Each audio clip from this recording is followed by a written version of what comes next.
Bonjour, bienvenue dans cette vidéo. Je suis Capucine, ostéopathe spécialisée en périnatalité. Je suis avec le docteur H, médecin dermatologue et spécialiste en médecine interne. Aujourd'hui, on va vous parler de comment booster votre collagène. C'est quoi le collagène? Est-ce qu'il faut en manger? Est-ce qu'il faut en tartiner sur sa peau pour avoir une belle peau? On va vous expliquer un petit peu toutes ces choses-là autour du collagène.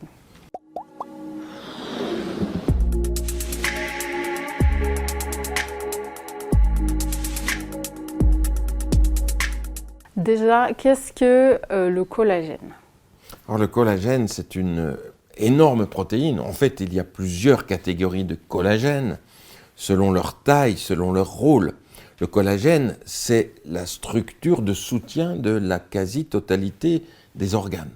Il y a du collagène dans toutes les trames fibreuses. Il y a du collagène chaque fois qu'il y a un épithélium qui repose sur un mésenchyme. Bref, le collagène, c'est très important. Et dans la peau, ce collagène constitue la grande majorité du derme.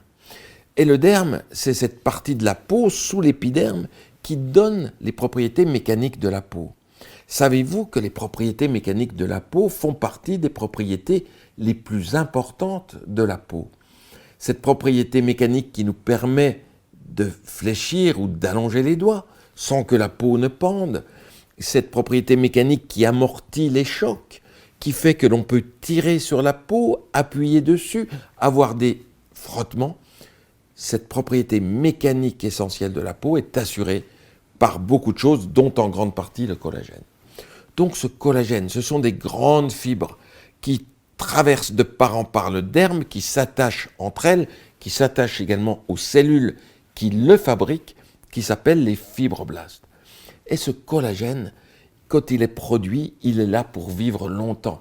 Il va durer des années, peut-être même une dizaine d'années, et il ne sera pas renouvelé régulièrement.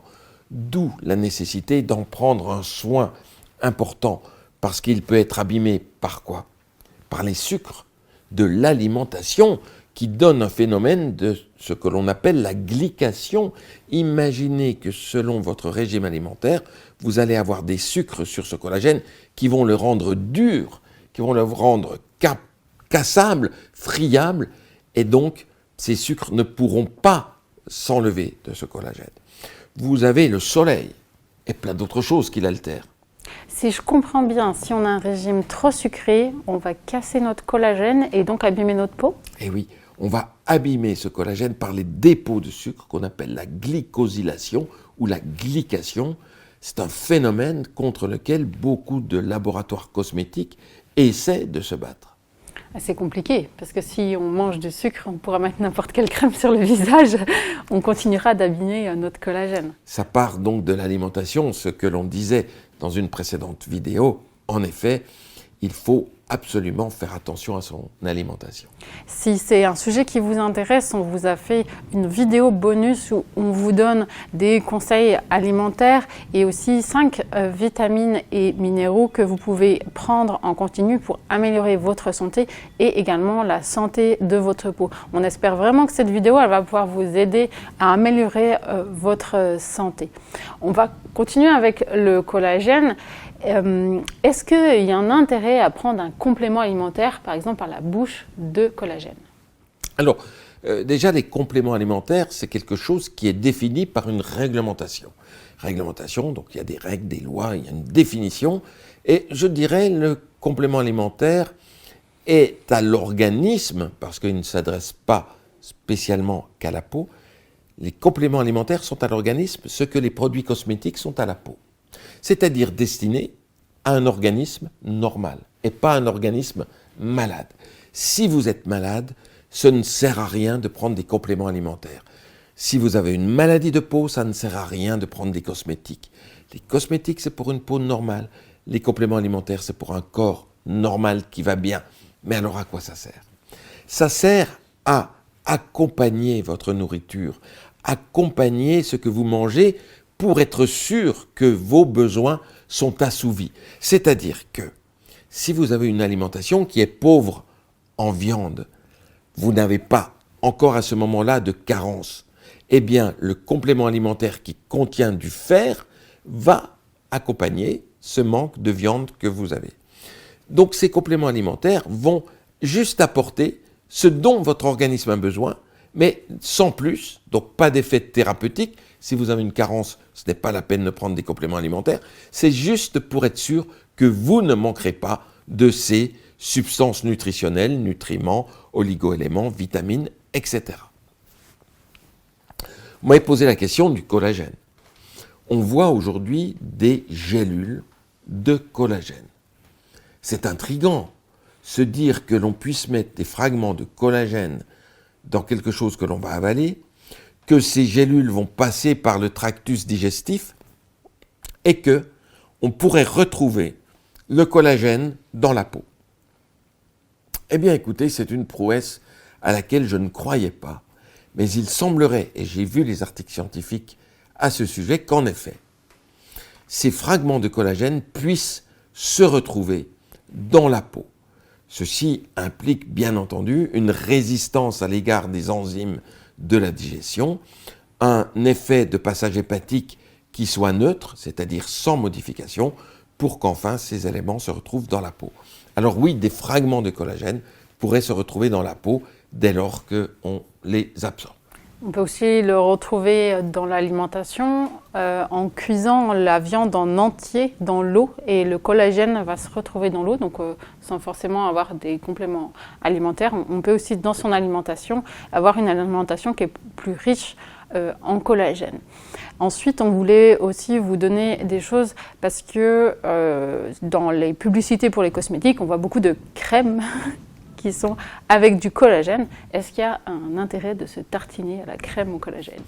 Alors, se tartiner, non, mais appliquer en quantité modérée. Il faut toujours être modéré en tout, et notamment avec les cosmétiques également. Appliquer une crème qui contient du collagène, quel va être l'intérêt?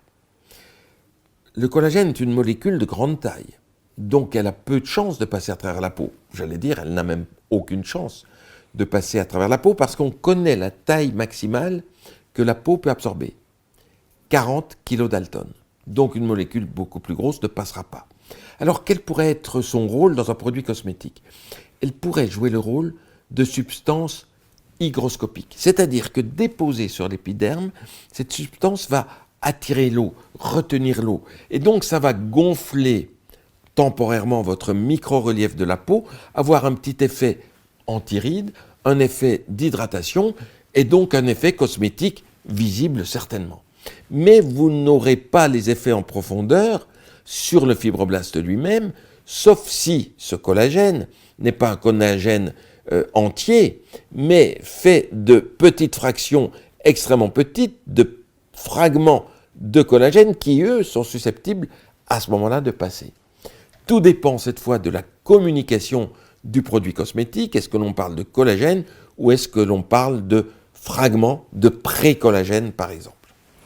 Donc finalement, si je comprends bien, il y a un intérêt esthétique, mais ça ne va pas faire une modification en profondeur. Et dans ce cas-là, on a peut-être meilleur temps de manger du collagène.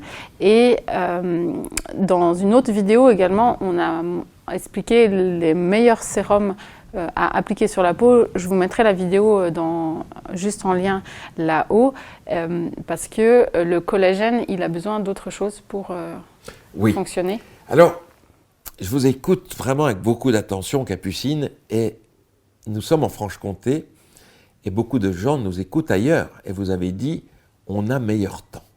Meilleur temps, cette expression, je vois encore des auditeurs qui les yeux écarquillés, que signifie meilleur temps? Eh bien, comment vous diriez, on a meilleur temps d'appliquer une crème plutôt que de manger du collagène? Ça veut dire quoi, meilleur temps? C'est préférable. C'est préférable. Voilà, donc c'est une expression franc-comtoise.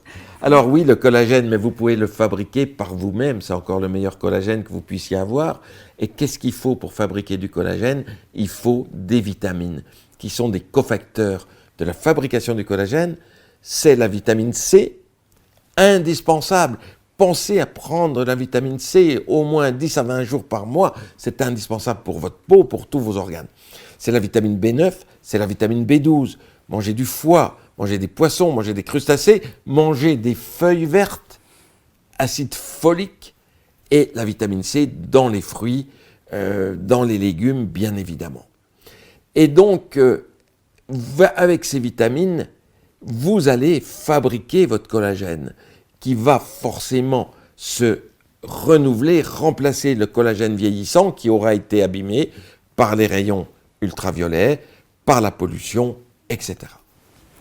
Donc en conclusion, les crèmes avec du collagène, c'est pas miraculeux, quoi. C'est local et si on veut un effet plus durable, il va falloir avoir un impact sur l'alimentation, sur les vitamines, les minéraux qu'on mange et qui permettront de fabriquer son propre collagène. Je vous remercie d'avoir suivi cette vidéo jusqu'au bout. Si vous avez aimé, n'hésitez pas à nous laisser un like et à partager cette vidéo. Si vous avez des questions, n'hésitez pas à nous les mettre dans les commentaires. Je vous remercie. Au revoir. Au revoir.